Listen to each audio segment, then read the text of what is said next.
moving with graphic novels and collections away from the direct market. Obviously, the direct market is extremely important to IDW as a publisher of periodicals and graphic novels, but the book market is becoming more and more um, important to us as a publisher. What was the other question? Um, well, I guess you've answered it because it's industry. 11th employee, and now we have more than 60. So. That's pretty amazing. But, I mean, obviously, your CV. You started life as an art dealer, and then you moved to Wildstorm as an editor, which you were at for quite a long time, and then you moved. That was in 1995. Yes, and then you moved to IDW after that. I mean, you just had a sort of interesting career. I mean, when you started as a dealer, did you ever imagine that you would end up in the industry that you were part of in a different part of it? Not really, but I always sort of had um, a peripheral involvement when in 1984, my roommate was an artist at DC named Sean McManus. Yes. He's my best friend, and I used to go up to DC all the time with him. I was actually on the DC softball team. Oh, really? For a couple of years, and it was pretty informal back then. And I had been involved in helping occasionally put together art teams for books. I mean, again, very informally. Because they were your friends, basically. Yeah. Two things that I had involvement with with Mike Mignola on the Dracula miniseries. I had suggested John Nyberg. This is a series for Tops. Yeah. And then also Kevin Nolan inking him on an Alien one-shot, which is kind of a funny story. When have you guys seen the Alien? I remember seeing Mike it. Mignola? When Mike at the time was very shy, and he was very much in awe of Kevin's work, and so he wouldn't talk to Kevin. And Kevin sort of was the same way. He wouldn't talk to Mike, and so I was sort of the middleman. I didn't work for Dark Horse, of course, and I didn't have anything to do with the production of the book, but I kind of helped put them together. And when the pages started coming back, Mike was actually disappointed in them because he loves Kevin's work so much. But one of the things he was hoping for was that Kevin would, if you're familiar with Kevin Nolan's work, sometimes he does Slightly overwhelming. Well, he does something called Nolanizing, where he really makes it his own. Yes. And Mike was disappointed, and he called me up and he said, I was hoping this would look like Kevin. It looks like me. So I called up Kevin, and I told him that, and then I called back Mike, and I said, well, Mike, this is what Kevin said, and he said it just like this. I could never change Mike's work. It's perfect. And Mike said, oh, all right. So, I mean, the art. I mean, how did you get into the art dealing, I guess? Did it start off as something you were interested in yourself and it just grew? Well, when I was a kid, it was sort of easy to make money in comics. I mean, you could literally go to a comic show and start at one end and go to the other end and buy comics and sell to other dealers at the same show. You could go to one dealer and say, do you want to get, how much would you pay for this book? And then you go to the other dealer and you'd buy the books, and then you'd walk over and you'd sell them to this other dealer. I mean, for a kid, it was great. And I eventually started selling comics at comic shows. I mean, very briefly. I would buy... Was this like the early San Diego's? No. Was it small? Were they really local, small? I was 18 years old. I mean, this was, I remember I did the 1981 creation convention in New York, maybe 1980. I can't remember what my first one was, and it was. They're mainly known now for doing Star Trek conventions. That was the company that Bob Schreck worked for, is that right? Yeah, that's right. Yeah, and so I did a couple of those shows in New York and surrounding areas, and I would, have stacks of John Byrne X-Men comics. You could buy these things for a song back then, almost compared to now. Compared to now.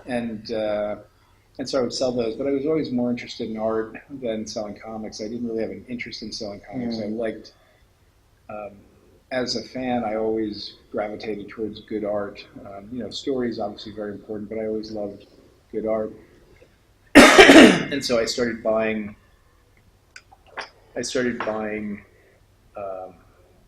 original art, original sketches. Yes. Actually, I didn't buy sketches. I used to call up artists on the phone when I was 14, 15, 16, and they were very nice. I mean, most of them had listed phone numbers, and so I just I was a kid. You just phone them up and say, "I'm a big fan of your work. I'd love to get a sketch," basically. And so I got a Harvey Kurtzman drawing. Wow. I got a Jack Kamen drawing. Jack Kirby. Although actually Jack Kirby was a little bit different. I actually went out to his house. Oh, really? Yeah, I called him up and he invited me out to his house. Wow. And who else? Alex Toth. Will Eisner? No. Eisner wasn't the kind of guy that would do sketches for people.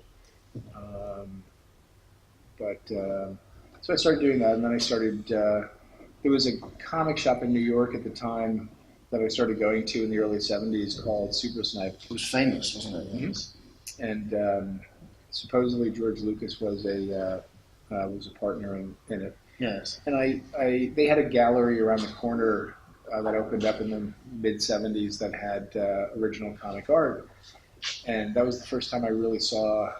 Actually, that was the second time. I was at a convention in 1972, my first convention that I ever went to, and I saw there was a cover to a DC reprint book called Secret Origins, and they had the original cover art, and I was kind of mesmerized by it. Who was that by? Oh God, I can't Somebody. remember. I think it might have been Nick Cardy. Oh, okay. And then years later, I didn't go to another comic show probably till like '77, and I would go to Super Snipe, and they had all this great original art, and I bought my first page at Super Snipe. It was I think it was like 1978, a Micronauts page by Michael Golden. Have you still got it? Oh God, no. No, fair enough. I have all the sketches that people did for me. Yeah. But it wasn't a great page. It was okay, but I was just more interested in buying a page of original art, and it was cheap. Okay. And then I got more involved in art, and I started buying it and selling it, and eventually it became a business. So you were partners with Paul at Showcase? No, you weren't. So Paul was something separate. Paul Hudson. If you guys ever went to Comic Showcase on Neal Street in London, later on he moved to Monmouth. Yeah, and then he moved to Charing Cross Road, and then it closed. Right. Paul was. I met him in 1986. I actually lived in London for close to a year. I worked for Des Skin at Quality Comics. I did. What were you doing there? Are you guys familiar with resizing of? The Quality Judge Dredd reprints? Of course, I remember those. The comic-sized ones. Right, they're different format. And so what my job was, and I completely bullshitted my way into this, I pretended that I knew what I was talking about, and I got hired. Basically, they would do stats, or I think they called them PMTs. Yes. And they would need to be changed to fit American format. And so, American comics are sort of like this, and British comics are sort of like that. And so I would need to cut up the stat, arrange them on a page. So these were pasted up in those days with sort of like spray mount, basically, onto Spray the mount, board. right. And then fill in the bit. I was working on Steve Dillon, and Steve Dillon was easy enough to mimic that I could sort of fake it. I mean, it was, I didn't draw characters, but I would extend trees, things like backgrounds that. and things. Yeah. And it paid okay. It paid £10 a page, and I was able to do, a number of them. And my rent was cheap. I lived in South London with the writer Peter Hogan. How did I start on this tangent? Sorry, no, I was asking about art. You were asking about your connection with Paul Hudson. And so I started doing UCAC in 1986 before I went back to America, and I met Paul, and then I started coming over regularly for UCAC into the early 90s, and Paul and I became pretty good friends. I'm actually having dinner with him on Monday, tomorrow, and I would come over. We would do a lot of business together. I would bring him artwork that he would display for sale in his shop, and then the following year I'd come back and he'd pay me for what he sold, and I would take back what didn't. And then we would set up at UCAC for years next to each other and watch each other. And you were close friends, obviously. Yeah. No, Paul's a great guy. Yes. And so how did the Wildstorm thing come about? Is it because you were kind of unofficial broker for series, and then eventually they just said, would you like a job, or how did it work? It was kind of weird. I mean, I met Jim Lee at a WonderCon in either 87 or 88 in Oakland, and we started talking, and we became friends, and we used to hang out occasionally when he was in New York or when I was in California. We'd go out and play pool or play poker. I never actually repped him, No.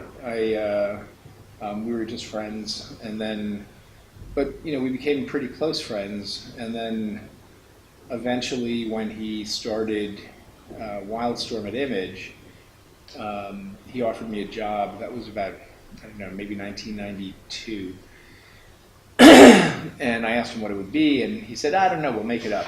And so I said, I'm happy doing what I'm doing. And so I stayed in New York. Yeah. And then in the following year, he asked me again, and I said, well, okay, what would I do? And I was getting kind of bored with selling art. I'd done it for a long time, and I, it was a really great, easy life. I mean, I could make a lot of money, at least it was a lot of money then, and really not do very much. I would, I'd go to bed at 5 o'clock in the morning, I'd get up at noon, I'd go out and read the newspaper, actually 3 newspapers, and then have breakfast at a diner, and then maybe go to a movie and hang out with my girlfriend later on. Yes. And then I would,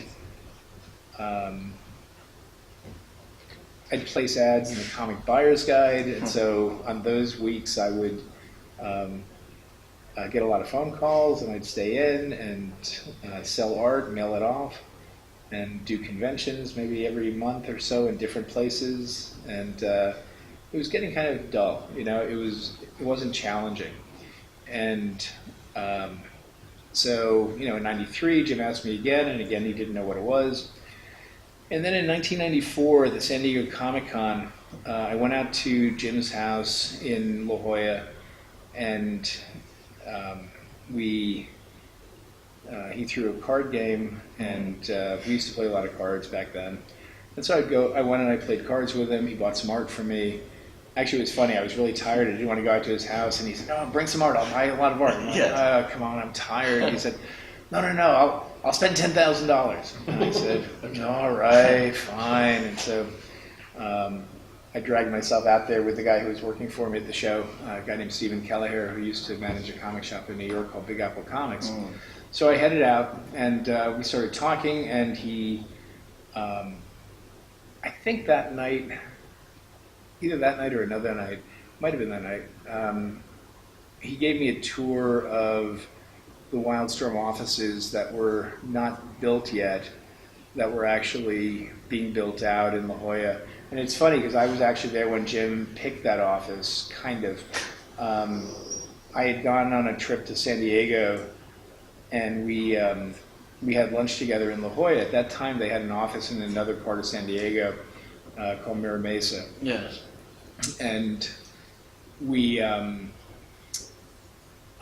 had lunch in La Jolla at the Hard Rock Cafe, and he said he was thinking about moving to La Jolla, and that he was going to look around for an office.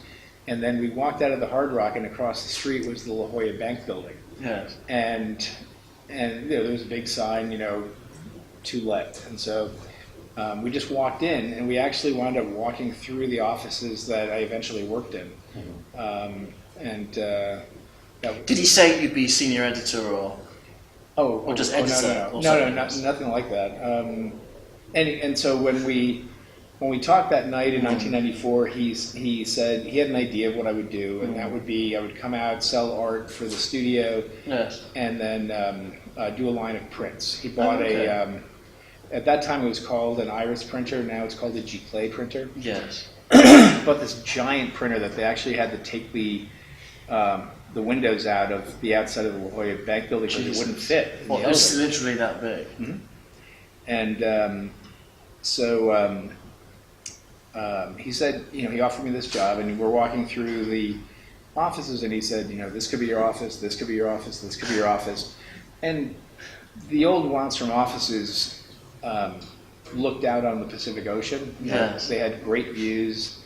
It was in downtown La Jolla, which isn't a bad place at all. And he offered me this job, and he said, you could come out and do this, and I said yes. And so, and then 5 months later, he called me up and he said, "Look, are you coming out or not? I'm not going to hold this job forever." And so, in April of 1995, I moved out and I became the official art dealer and print guy at Wildstrom. Yeah. And while I was doing that, I wasn't sure whether I was going to last, and he gave me 6 months before I moved back to New York. And, it was kind of what I had already been doing in New York, but more limiting because it was just the Wildstrom guys. Eventually became something larger. But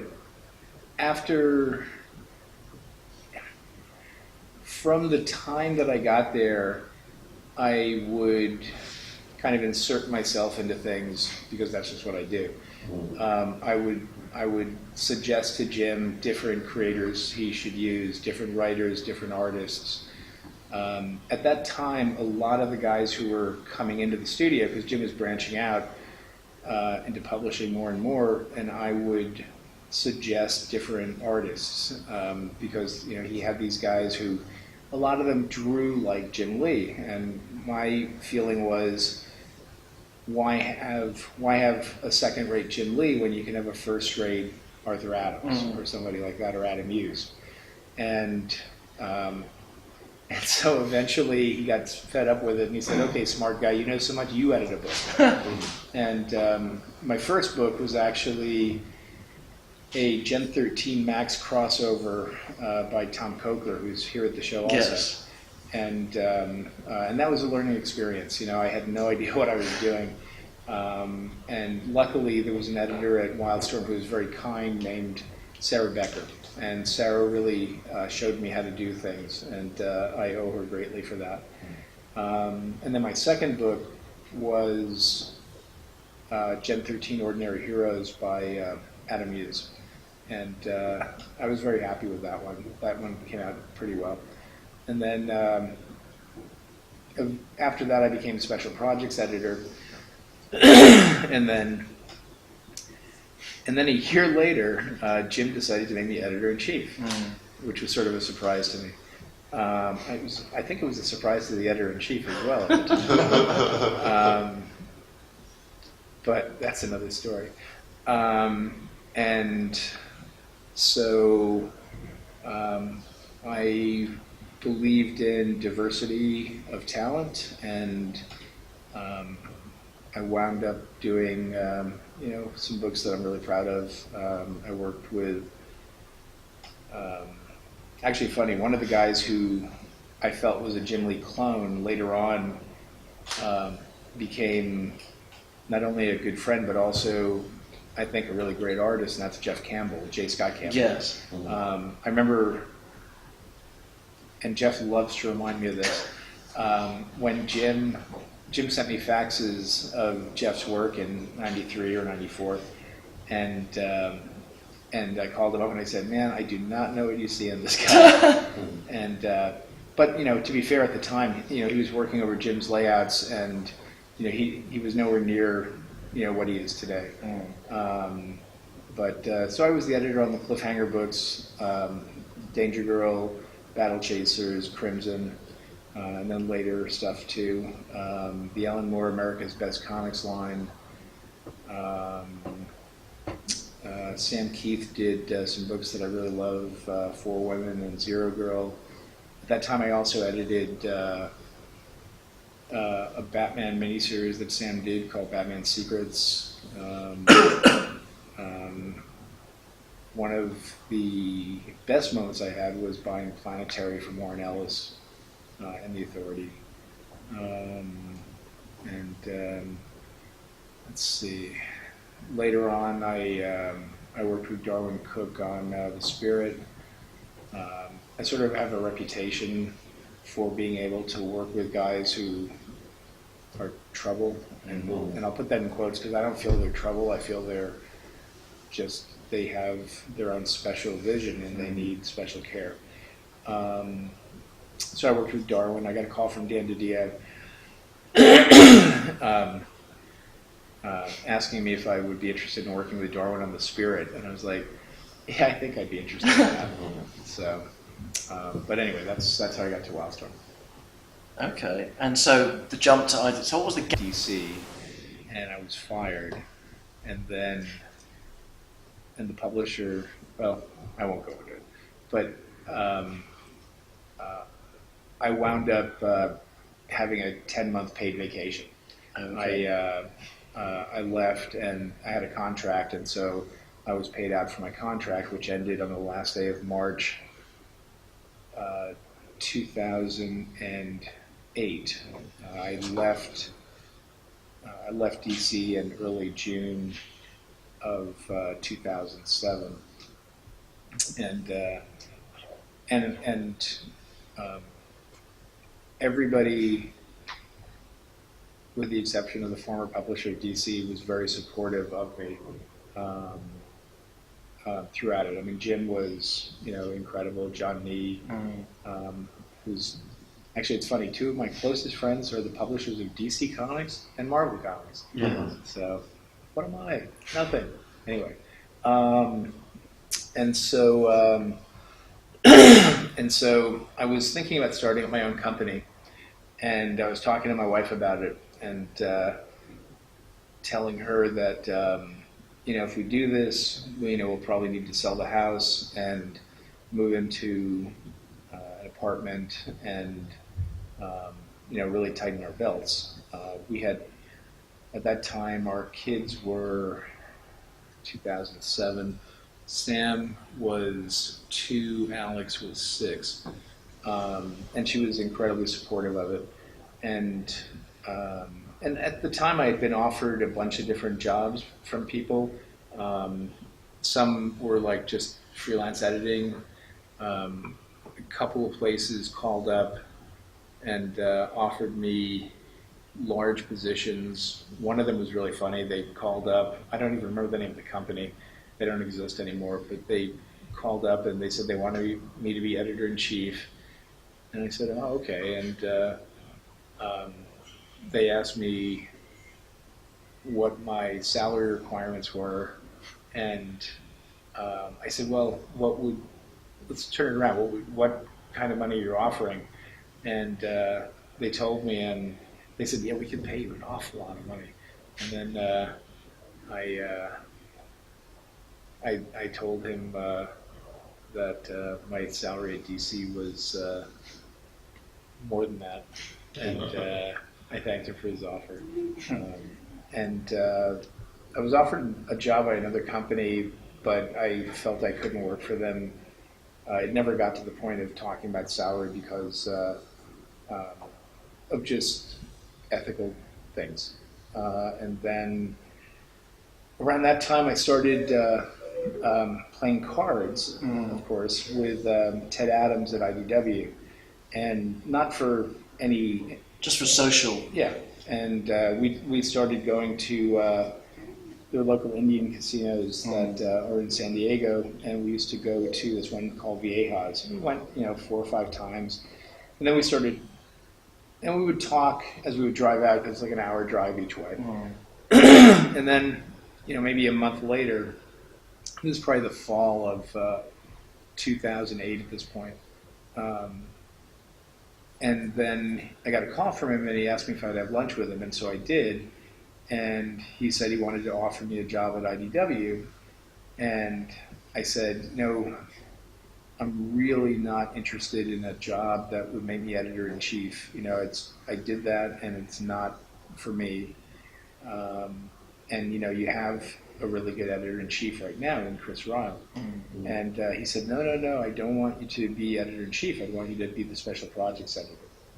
And then, we started talking, and eventually it got to the point, we were talking more and more, and he asked me what I made at DC, and I told him, and he said they could match it.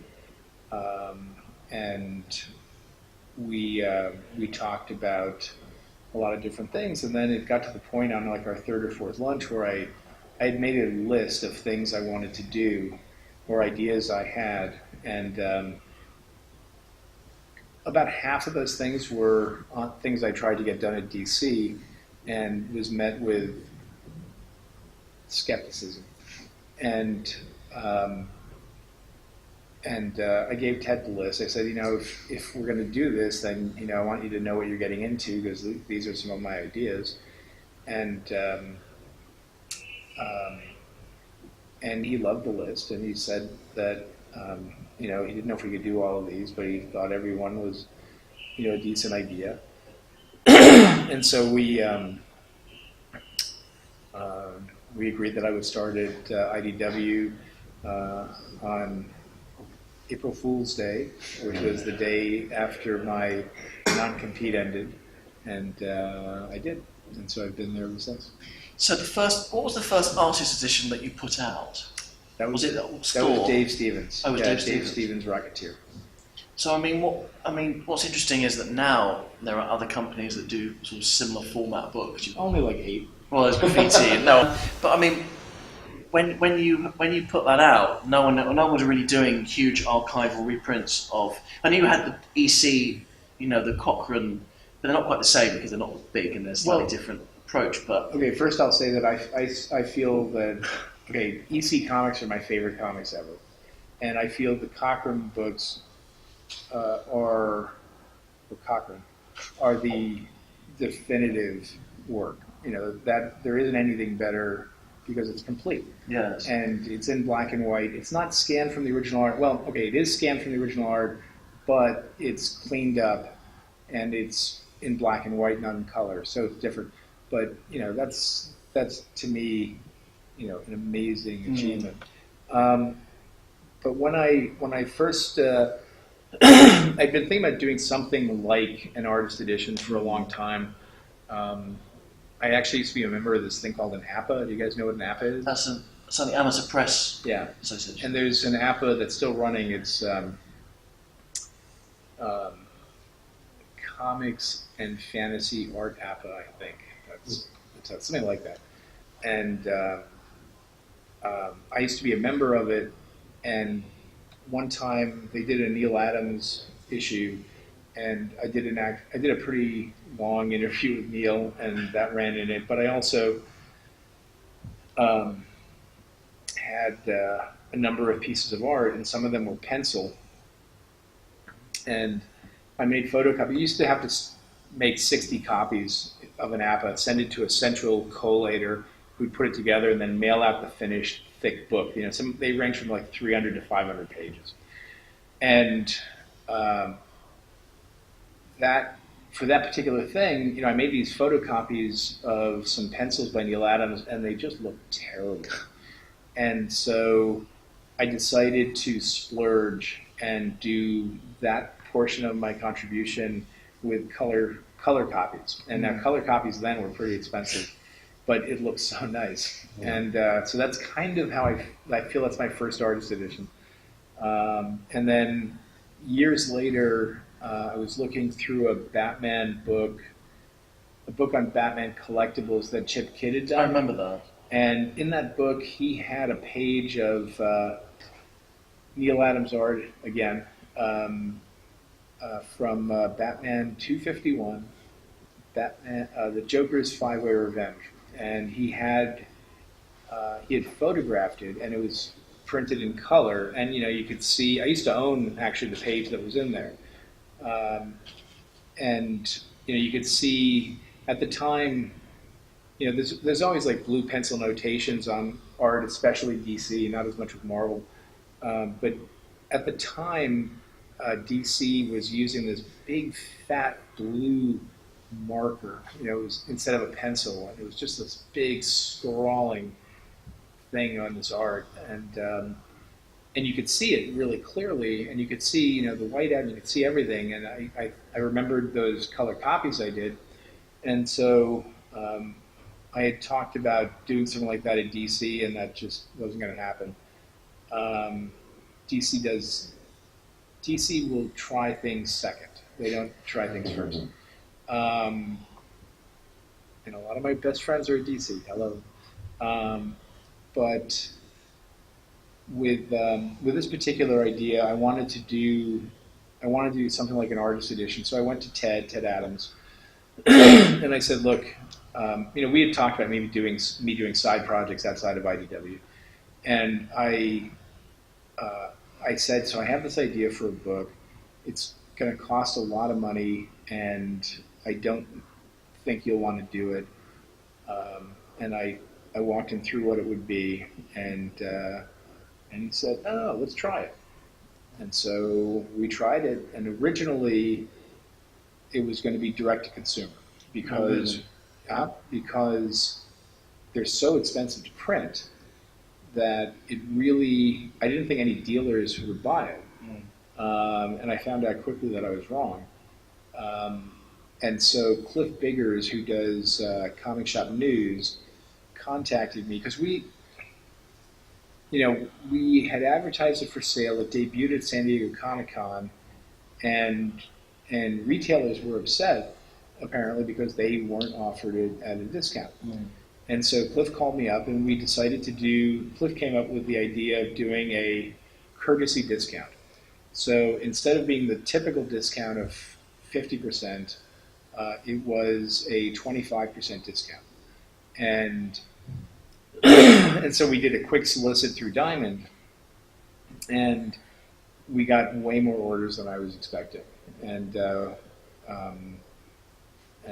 then we started, then we did a second one a year later, and that was the first Thor book by Simonson. And then the third book was the EC book, Wally Wood. Yes. And then, those, sales went progressively higher on those. I mean, are they sort of a way of you I guess I'm distilling, you've always loved comic arts. This is a way for people to own, the best reproduction you can have of this stuff without shelling out thousands of dollars or pounds to get the original pages. Main motivators behind the artists and the artifact editions. My motivation is on pretty much everything I do. Would I want to own that? And that's how I felt about when I sold art. There's only one time I can think of where I ever bought art purely. I mean, I don't love every artist. I'm not a big fan of a lot of guys, but I can respect it. I once bought some art that I really didn't like because I thought, well, it's got Batman in it, I could sell it, and I couldn't sell it, and I just hated owning it, and so finally I just got rid of it at a loss. Yeah. It was just painful to own.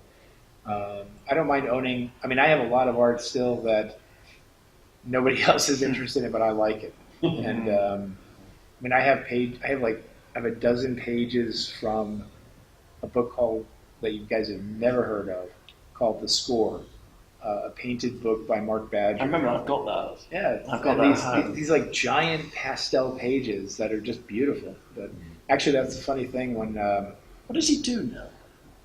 He is a slumlord in Oakland, California. What, seriously? Well, Well, I know, yeah. I know. I joke about that. Yeah. He's a landlord. Is it? He owns a building. He was a great him and his wife. artist. Yeah, and he still draws. Does Yeah, but not for any professionally. publisher. He does it just for his own Well, pleasure. he does stuff for things outside of comics. Okay. But a funny thing, when Mark was moving to California from New Jersey, we had lunch, and I had bought a bunch of score pages from him when they came out.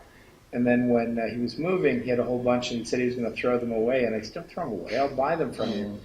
And he said, "Yeah, why would you can't buy them? They're not. You can't sell the ones you have." Yeah. And so we had lunch, and I looked at the pages, and I said, "Okay, I can't really give you very much, but I'll give you this." Yes. And he goes, "Oh, you're crazy! No, don't give me that. Give me this." And so we were negotiating backwards. Down. He was negotiating down. Yeah. So obviously the line is, how many titles have you published now? 50 or it must be a closer lot. to 70 or 75. Um, We've done 63 artist editions now, and a bunch of artifact editions too. yes. I mean, Not I guess, to mention the portfolios. of course. Yeah. I mean, so I suppose the detective work, tracking down pages, is that something that you enjoy doing? Because obviously Sure. you don't own everything yourself, but thinking, let me think, who would have this? Who's the big collector of this guy's work? Well, luckily, because I have an art background of dealing, I know where a lot of things are, and a lot of my closest friends are dealers themselves, like Albert Moy, Yes. who's been incredibly helpful. I mean, the vast majority of collectors and dealers have been very, very helpful. So if I don't know where it is, I know someone who probably knows where it is. And unless it doesn't exist, and then I'm fucked. I mean, are there any books that you've not been able to put out because you've not been able to track down the pages so far? I could name 1,000, sure. Okay. I mean, Well, have you got Plastic yes. Man. I mean, Yes. anything. I mean, would you ever? I mean, if you couldn't get the originals, would you ever shoot? I guess it would defeat the purpose. I was going to say, if you would get hold of really good Xerox, but it wouldn't be the same because you'd want the original. It wouldn't be the same, but I mean, that could be an art book. But again, it wouldn't be an artist edition. Well, it doesn't matter if it's an artist edition. I mean, I don't just do artist editions. So if I could get great Xeroxes or copies or even okay copies of Jack Cole's Plastic Man, yes. then that would be great. It's very rare to find good copies of things even from that period. And there are some books that you can't even do anymore.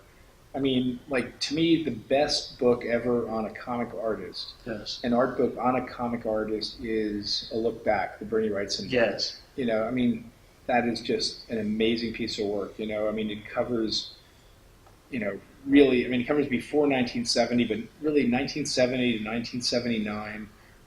I think the book came out in 1980, and it's just a great piece of work. I mean, it's like a perfect book. Yes. And I looked into the publishing rights of it because it's been out of print for a long time. And published that was at Dragon's Dream originally. No, it was originally Chris Xavier with a Z. Oh, really? And then it went later to Underwood Miller. Yeah. And I contacted Underwood Miller about it, and they still have the rights to it, but they don't have the film anymore. And so they don't know where they are, where the page of the artist. They told me that I could publish it, and I said, "Do you have film?" And they said, "No, you'd have to shoot from the book," and I won't do that. No, that's understandable. I mean, that's somebody should just go out and pay $400 on eBay for the original printing, but the softcover that they did is probably cheaper, but it's not worth it. It doesn't work. It doesn't work, I mean, you have a great art book and it's printed badly. No, you can't do that. No. So what are you currently working on in terms of artists and artifact books over the next 6 months? Well, let's see. We announced that we're doing a Dave Cockrum X-Men book. That'll be out sometime next year. We announced that we're doing Bernie Wrightson's Frankenstein. Yeah, that's going to be amazing. That'll be out, I was hoping for this year, but that'll be out next year. Yeah. We have a cool book that's coming out in October that we haven't announced yet. There's a Berkeley if you're familiar with Bloom County, Berkeley Yes. Breathed Bloom County book that'll be coming out next month. Okay. Actually, he was one of the guys that was on my list for TED originally, and it's funny. Chris Ryle at IDW had actually had the same kind of idea. I wanted to do the complete Bloom County book. It's a finite series just from 1980 to 1989, and then 2 other strips after. And so I mentioned it, and Chris goes, "Oh yeah, I contacted him, but he wasn't interested." And I said, "Oh, do you have his email?" And so he gave me his email, and I sent an email to Breathed, and saying, "Hi, my name is Scott Dunbier. I'd be interested in talking to you about doing the complete Berkeley Breathed Bloom County series at IDW. I'm more of a phone guy rather than a email guy, so if you send me your phone number, I'd love to give you a call and talk to you about it." Yes. And so he wrote me back, maybe an hour later and said, "Yeah, there's really no interest. My time is come and gone. Nobody cares about it anymore.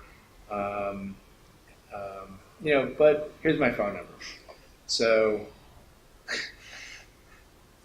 I called him up, and he answered the phone, and I said, "Hi, this is Scott Dunbier." And he goes, "I just emailed you like 5 minutes ago." I'm like, "Hey, yeah." And so we started talking, and it took about 10 phone calls, but I finally convinced him that there was a market for it, and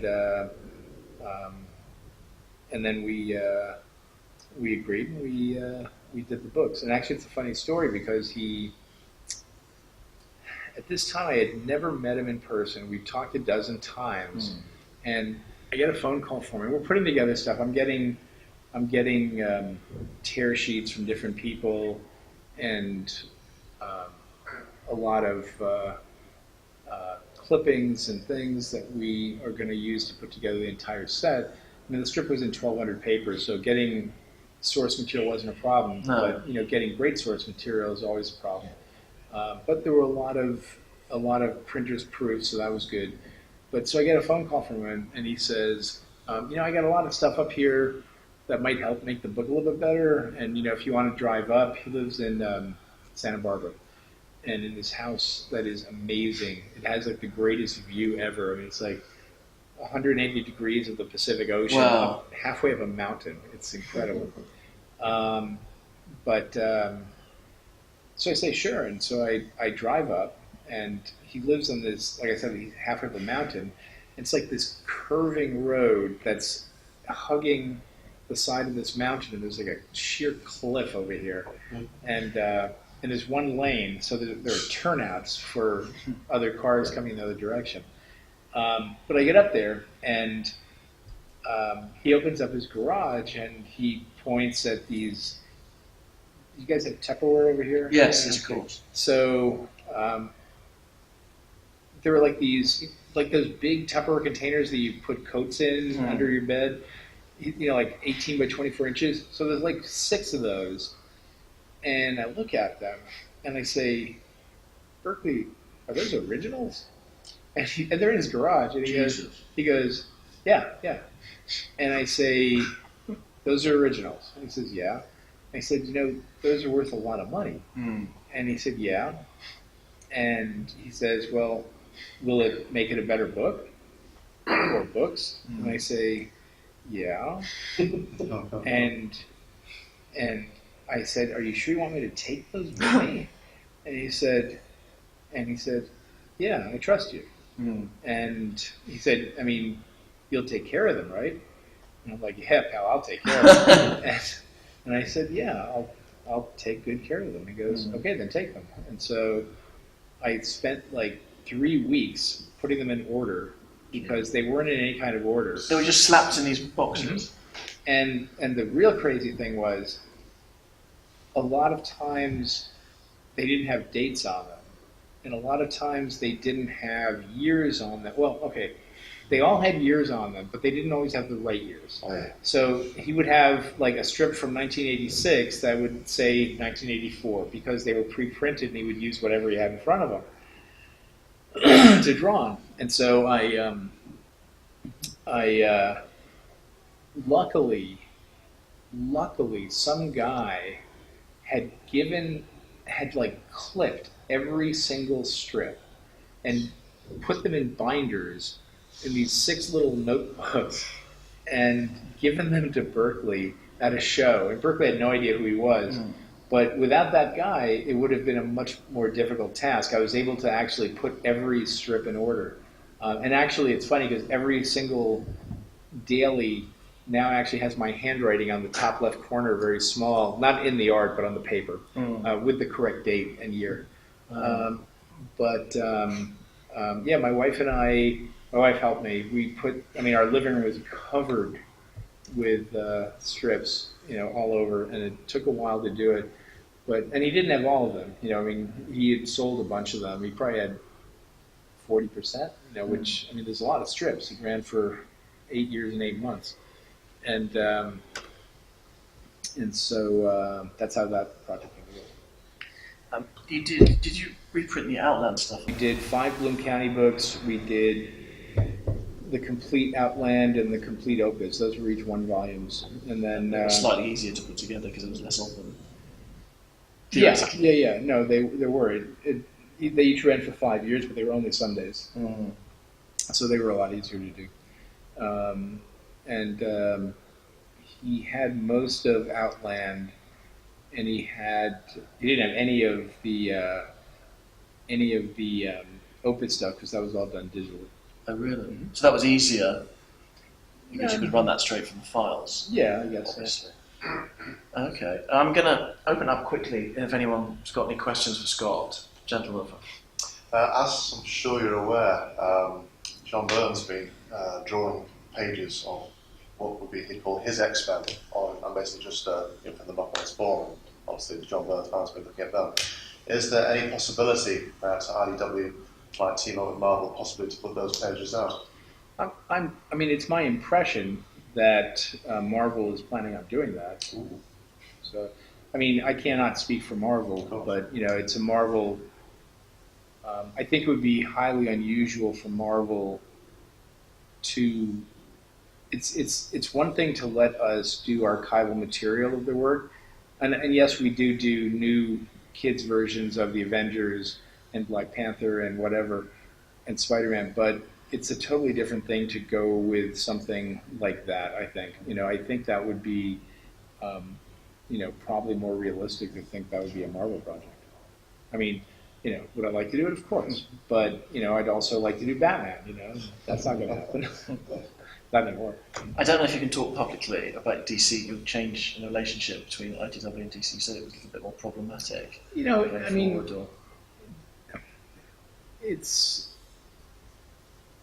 I think you're talking about that we're not doing any more artist editions. Yes. Yeah.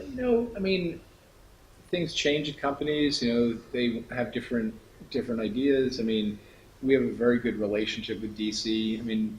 I'm friends with Dan DiDio. Yes. I'm very good friends with Jim. He was the best man at my wedding. Yes. And I'm friends with a lot of guys up there. I was about to say Mark Chiarello. Well, he's no longer there, but yeah.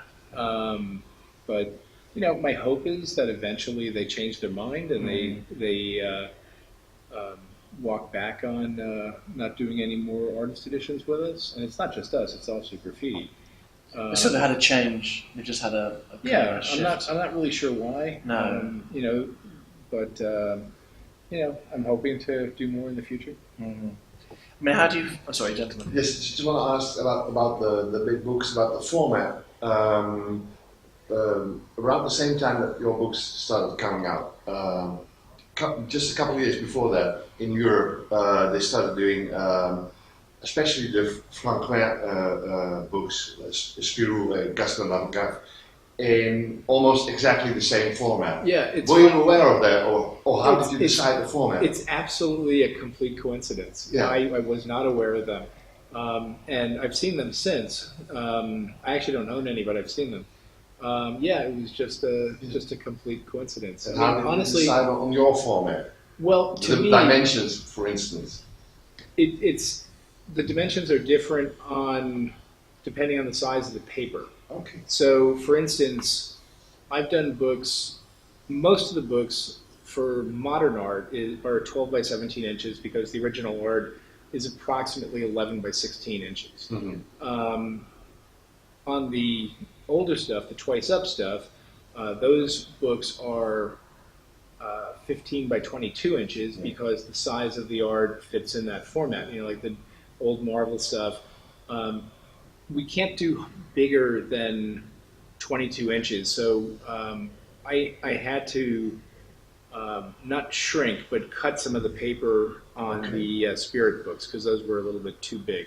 But I kept, you know, the image is 100%. But for instance, let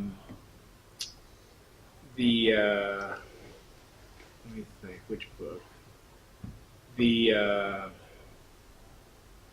Al Williamson Star Wars book is 14 by 21. Again, it just depends on the size of the paper. You know, I've done books that were 15 by 20 inches. I've done books that were horizontal. Yeah, I'm guessing if you ever were to do a Jack Cole one, they'd have to be shrunk because that goes over 22 inches. Unless, of course, I mean, I'd love to do also his Playboy cartoons, you know? Yeah. But those would be smaller. I mean, that's, you know, like his Plastic Man stuff is amazing, but his Playboy stuff is like incredible, you know? But yeah, I mean, I've never seen an original Plastic Man page. Seriously. Although I'd love to see a Little Annie Fanny, not all stories, but just a couple, and include all of those layouts. meticulous preparation pages. Yeah, I mean, the Kurtzman layouts are incredible. And yeah, and those are weird because, I mean, I've seen stories that are this big, you know, of Annie Fanny, and some that are like this big. But yeah, that would be a nice book. You know? But yeah, good question. And also from France, later on when the Spirou books, they were all hugely popular because every artist in Europe wants to do like André Franquin. And so they all get, and it's popular strip as well, so they sell beyond that as well. Yeah, yeah. And then they brought out editions, they shrunk them, and they brought out for a slightly larger audience. That's so funny because, you know, I'm doing that now too. Okay. I'm doing it. I call it an artisan edition where they're now 8 by 12 inches. Yeah. Yeah. And what they do with these stories is I completely did not mean to rip them off. And they only print the original on the right-hand side, and they have commentaries on all sorts of different artists. So anyone can, a big name artist, say, "Oh, I like this page because." You know, I thought of that. I thought of something like that, a different version of that. But honestly, like there's one book that is like that that came out, the Red Nails book, the Barry Smith book, and they did that. But you know, to me, you're losing half the art, and I just can't do that. Yeah. You know, I mean, to me, the only time I did something like that was I did an artisan edition called Jack Kirby's Pencils and Inks, and it was the first issues of 3 Jack Kirby DC books: Commandy, Demon, and I forgot. Probably not Big Mouth. No. It was another good one.